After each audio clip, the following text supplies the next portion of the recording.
Lugupeetavad, eetilised probleemid tekivad inimestel alatasa, kõigil regulatsiooni tasanditel, nii riigis, organisatsioonis, igas maakonnas, igas kohalikus maavalitsuses, igas perekonnas. Ja keegi ei saa kunagi öelda, et ohte kõlbeliste küsimuste käsitlemisel neil ei ole, et need on kõik lahendatud, et siin kõik laabub väga laitmatult. On alati, mille üle mõelda ja on, mille pärast muretseda. Täna alustame üsna pikka ja põhjalikku, suhteliselt meie tingimustes põhjalikku arutlust selle üle, kuidas ennast kaitsta mitmesuguste selliste mõtteliste avalduste eest, mis võivad eksitada, mis võivad mõtte kallutada vääras suunas, peita tegelikud põhjused, peita võimalikud tagajärjed, peita need ohud, mis kaasnevad väärate mõttekonstruktsioonidega. Seda tehnikat, mida inimesed kasutavad tõe määnamiseks ja ebaõigete mõtete õigustamiseks ja levitamiseks ja niimoodi sisse sokutamiseks, et paljud ei märkagi, nimetatakse demagoogiaks. Algselt oli sellel sõnal vanas Kreekas sootuks teine tähendus. Demos, rahvas, gogos, õpetamine, rahva õpetamine oligi siis demagoogia ja demagoogid olid need rahvaõpetajad. Tänapäeval on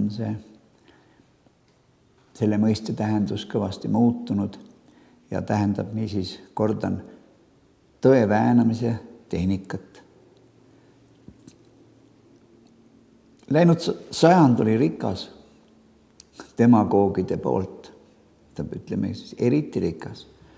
Siin olid niisugused demagoogid, kes saavutasid miljonite inimeste hullutamisel silmapaistvaid tulemusi ja et fašism ja kommunism ja kõik, mis siin on üle elatud ja mis on toonud kaasa kümnete miljonite inimeste hukkumisi, mis kümnete sadade miljonit,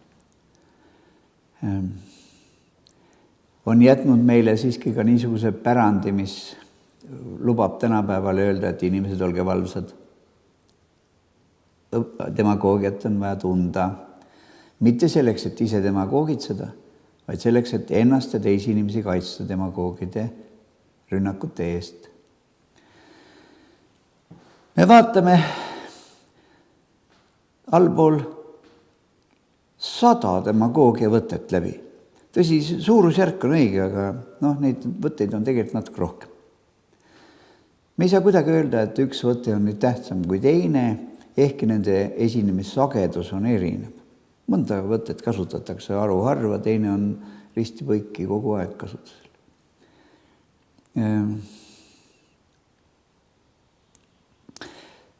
Iga võte on omamoodi keeruline, igasse võttes tasub süveneda ja söandan soovitada, et kui te nüüd hakkate kuulama, kaasa mõtlema, siis aeg-ajalt oleks otstarbekas seisma panna arutlus ja teha omale märkmeid, otsida näiteid, lisada nüansse ja töötada enda jaoks läbi, tuginedes oma isiklikule elukogemusele ja kõigil on ju tähelepanekuid elust ja nendest demagoogiavõtetest, mida siin ja seal on keegi rakendanud.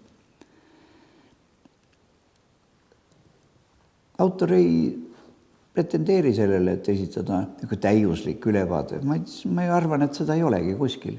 Sest kogu aeg leiutatakse heast demagoogia võtteid juurde. Ja see loend, mis edaspidi siin esitatakse, on ju tasapisi kokku otsitud ligi poole sajandi vältel ja on niisugune kokkuvõte pikast otsingust. Aga see üldse ei tähenda, et neid otsinguid ei pea jätkama. Seda on kõike, mida me siin käsitleme, on vaja täiendada pidevalt ja teha kas või endale mingi kartoteek vahetult enda ümber olevate inimeste lemmikvõtete kohta ja mitmel muul viisil ennast nii tasemel hoida. Demagoogia ja demokraatia on väga tihedalt seotud. Igasugused asjamehed, ükskõik kui kõrgel ametipostil keegi ei oleks, ei ole normaalseks peetaval juhul mitte need, keda tuleks teenida, vaid need, kes teenivad oma rahvast. Demokraatia on rahvavõim ja ka põhiseaduse järgi, Eesti Vabariigi põhiseaduse järgi on just rahvas kõrgema võimu kandja. Järelikult on rahval mitte ainult õigus, vaid ka lausa kohustus jälgida, et rahvas oleks suuteline, tahaks, oskaks, jõuaks, julgeks kaitsta oma põhiseaduslikku õigust. Ja see ongi põhiõigus, tänu millele saab riik kujuneda demokraatlikuks riigiks. Demagoogia parajasti lõhub seda võimet teha häid otsuseid.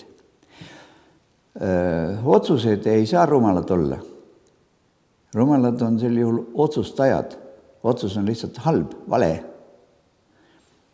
Kui see ei võimalda saavutada neid tulemusi, mis on kooskõlas rahva ootustega, ideaalidega, aadetega ja ei vii vajaduste rahuldamisele ning ei taga võimalike ohtude ennetamist.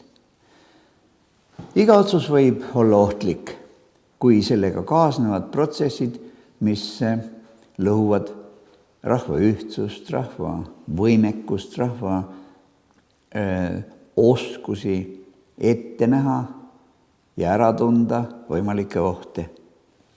Niisiis, demagoogia ja demokraatia on ühe asja kaks otsa või niisugused lähedalt seotud tahud ühiskonnas. Ja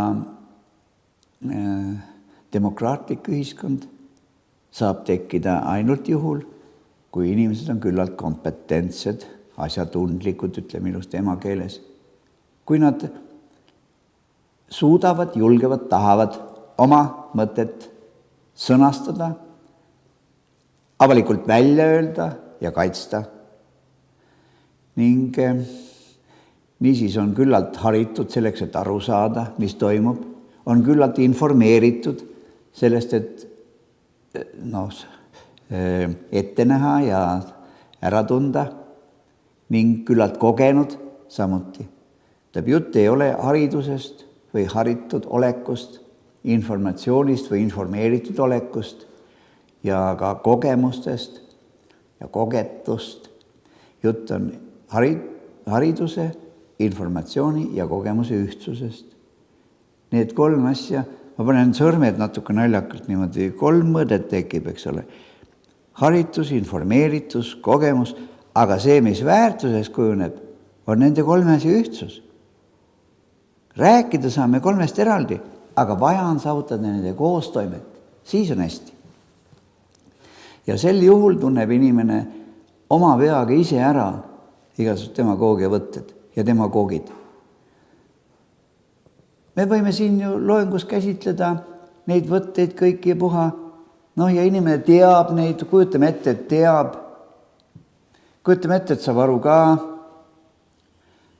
Aga kui ta oma peaga ise ei suuda neid samu asju genereerida, kui ta ei saa ise oma peaga aru, miks need tekkisid, miks just nimelt seda võtet kasutatakse, milleni see välja viia ja nii edasi, kui ei teki arengutaset, mis võimaldaks iseseisvalt orienteeruda nendes asjas, ühiskondlikus regulatsioonis ja kõikides nendes nüanssides. Sel juhul on ikkagi tulemus suhteliselt tagasihoidlik. Ma ei ütle, et teadmisest kasu ei ole. On küll, aga sellest ei piisa. See on vajalik, aga mitte küllaldane.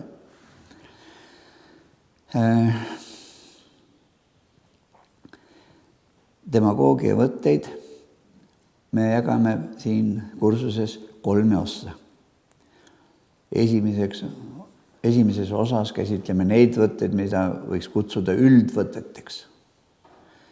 Teises osas käsitleme neid, mida ülemused rakendavad alluvate vastu ja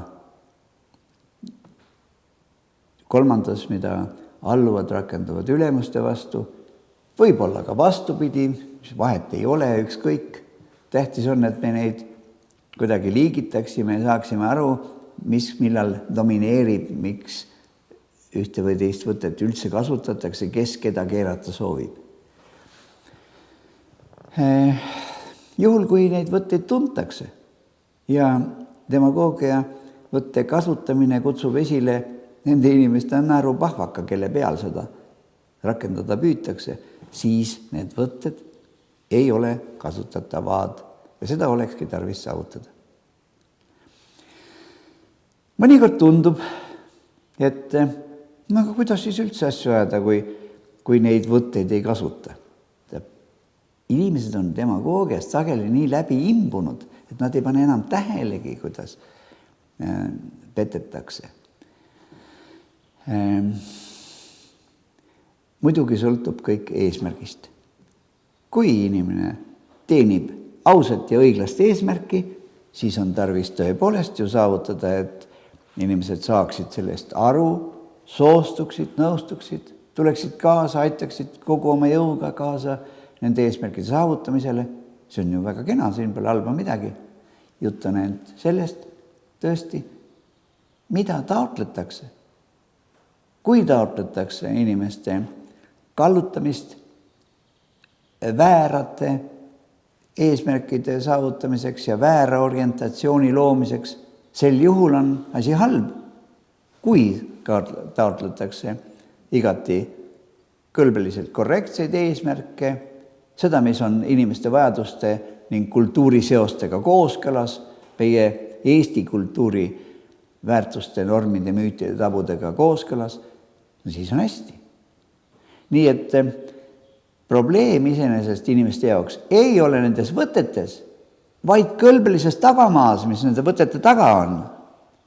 Ja selles kõiges peab inimene ise orienteeruma. Siin ei saa keegi kunagi tulla ja kepiga kriipsu ette tõmmata, vaat siit nüüd algab demagoogia, siit maalt oli päris hea. Siin oli lubatud, seal on keelatud. Seda keegi ei tule teile ette ütlema ja kriipsu tõmbama. Oma peaga peab suutma välja jagada, mis on mis ja kes on kes. Nüüd aga ma kutsuksin mõtlema selle üle, kuidas järgnevat materjali, järgnevat teksti, järgnevat mõtteid endale niimoodi sisse võtta, et neid saaks tegelikult kasutada kuulates mõnda teksti või lugedes pelgalt. Võib tekkida niisugune kena tunne, et oli päris huvitav. Aga hommikul kuulatud tekst on lõunaks juba meelest läinud. Edaspidiseks täielikult kadunud. Peale mulje ei jää mitte midagi, et oli päris huvitav. Sellest ei piisa. Mida siin näiteks tuua? No ütleme, kas või võtame mingi toreda anekdoodi, mis tõesti ajab naerma. Seega võib meelest minna otsa kohe, kui ei õnnestu leida kedagi, kellele kohe edasi rääkida. Aga kui räägid ühe korra, teise korra, kolmas kord, naerad kaasa, siis jääb meelde elu lõpuni. Ma tunneb ära. Miks ma seda näidet praegu siin räägin? Selleks, et soovitada neid demagoogia probleeme, neid kõlbelise käitumise asju arutada lähedaste inimestega, rääkida edasi, missugused trikke siin ja seal kasutatakse selleks, et inimeste mõtteid ja tundeid kallutada. Ja kui õnnestub leida 2, 3, 4 tähelepanelikku ja heatahtlikku kuulajat, kaasamõtlejat, no siis jääb endale päris hästi meelde, võib-olla elu lõpuni. Siis muutuvad teadmised operatsionaalseteks väärtusteks või instrumentaalseteks väärtusteks, ütleme tööriistadeks.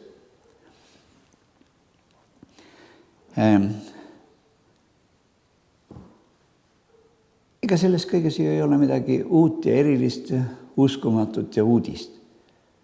Inimesed teavad seda, aga nii mõnigi kord on tegemist nii palju, et pole aega ja tundub, et küll ma kunagi edaspidi teen. No, ja siis ongi juba hilja. Nii et seda tuleb üsna kohe teha, mitte ükskord kunagi. Siis peab hakkab otsast peale jälle. Niisiis, kuidas seda kõike kasutada, millest me räägime? Siin tuleb ju meil 10 arutlust ja see kõik võib minna sassi, kui ei tehta märkmeid. Vaja oleks teha märkmeid, nii et kes kuulama hakkab, paber pliiats näpu vahele ja kas või märksõnad endale välja tuua. Nende sõnade tähendus kuidagi märkida juurde ja tekitada ka mõningaid mudeleid. Mudelid on need mõttekonstruktsioonid, mis esindavad tegelikkust. Ja vaadake näiteks järele, milline on siis näiteks otsustamine, kuidas otsuseid tehakse, kuidas moodi otsustamiseks vajalikud eeldused luuakse, mis otsustamisega kaasneb. Vastutab ju see, kes otsustab. Aga kui otsustamine veeretada kellegi teise kaela, no siis tegija ei otsusta või ei vastuta. Kui kuidagi moodi, et otsustad ise, kui suur tähtis asja on, otsustad ise ära, ja siis pead ise vastutama ka üksipäni. Aga üksipäni keegi vastutada päris hästi ei saa, sest koos vastutusel kujuneb ka aktiivsus. Aga kui inimestel ümberringi vastutustunnet ei ole ja aktiivsust ka ei ole, sest nemad ei ole seda otsustanud, see ei ole nende mõte, see on nende tahe, siis on passiivsus, hoolimatus, ükskõiksus. Nii et ühiskonnas on probleemid omavahel väga seotud.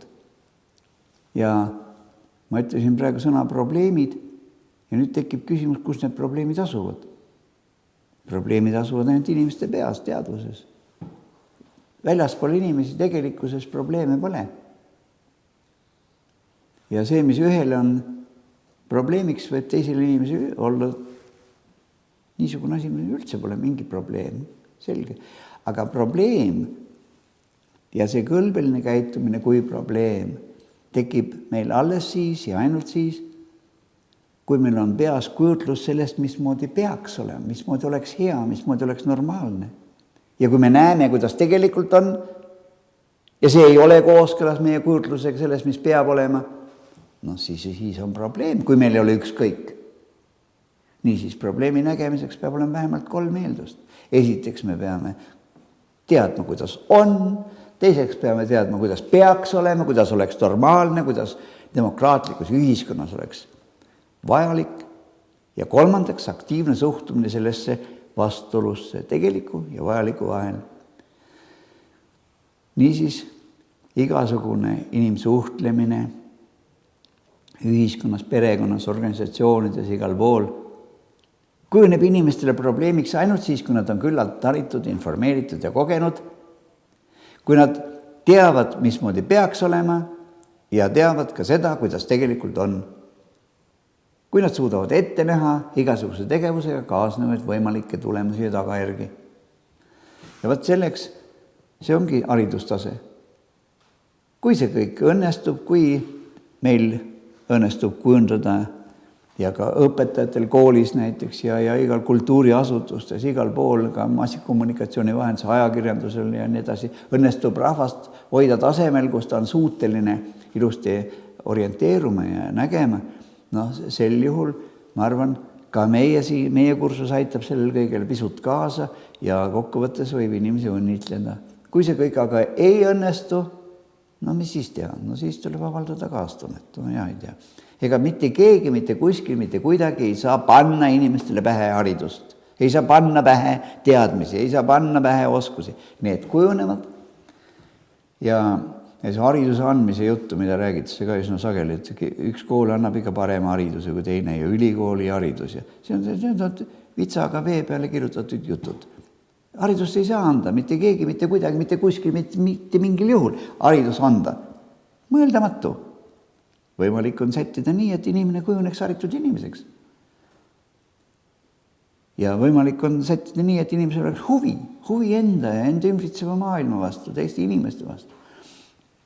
Ja kui on huvi õnnestub hoida ja kui on süsteemsus, kui on ilusti mõte, tegu ja tunne on seotud omavahel, siis hakkab minema ja siis inimesed kujunevad haritud inimesteks, kes tahavad olla informeeritud, tahavad osaleda ühiskondlikus elus, tahavad teha otsuseid, ei värise, ei karda, ei lükka neid edasi, tagasi või teiste kaela. No sel juhul kujuneb demokraatlik ühiskond. Aga kui seda kõike eeldusi ei ole, siis ei saa tekkida demokraatlik ühiskond. Siis on kahjuks mingisugune totalitaarne ühiskond, autoritaarne ühiskond, milles domineerivad igasugused käsud ja keelud, domineerib kõiki liiki, iga liiki demagoogia.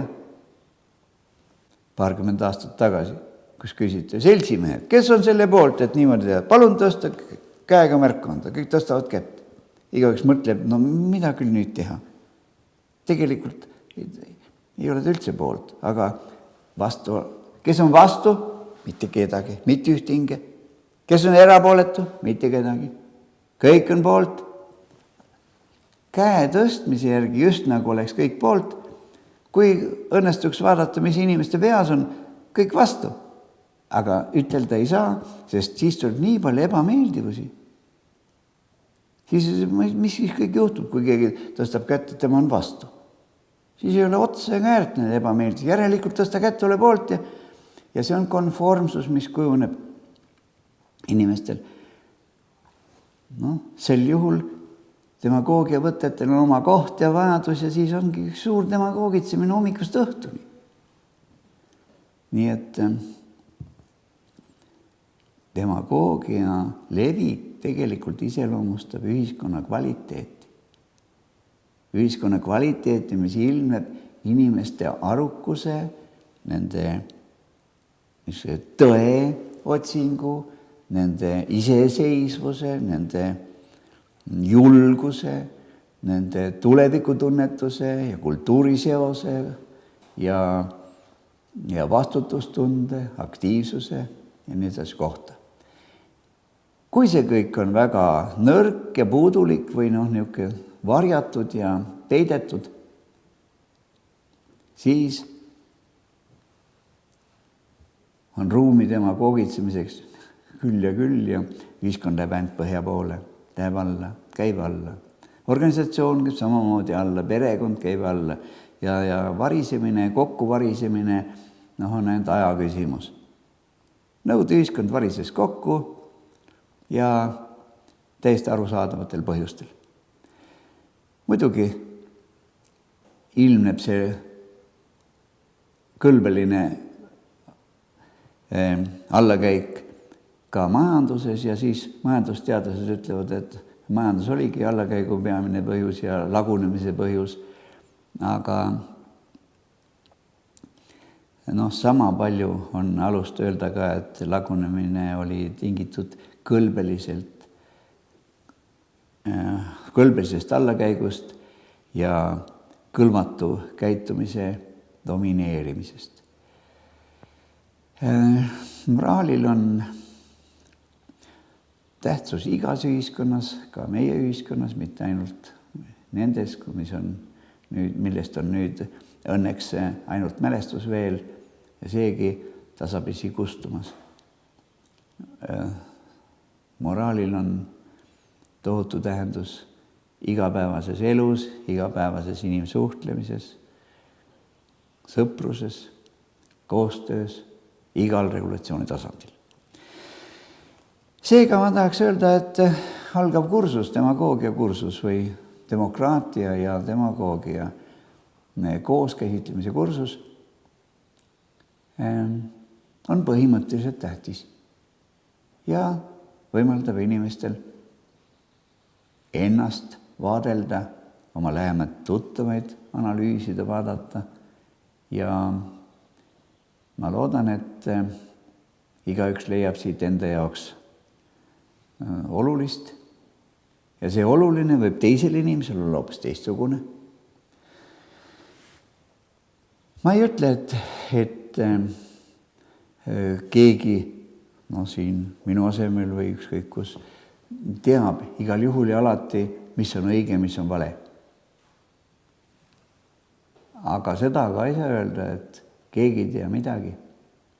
Inimkonna ajalugu on täis neid küllalt palju neid juhtumid, mis on õpetlikud ja kes on jälginud läbi sajandite inimeste elamist, olemist ja tegureid, millest see sõltub.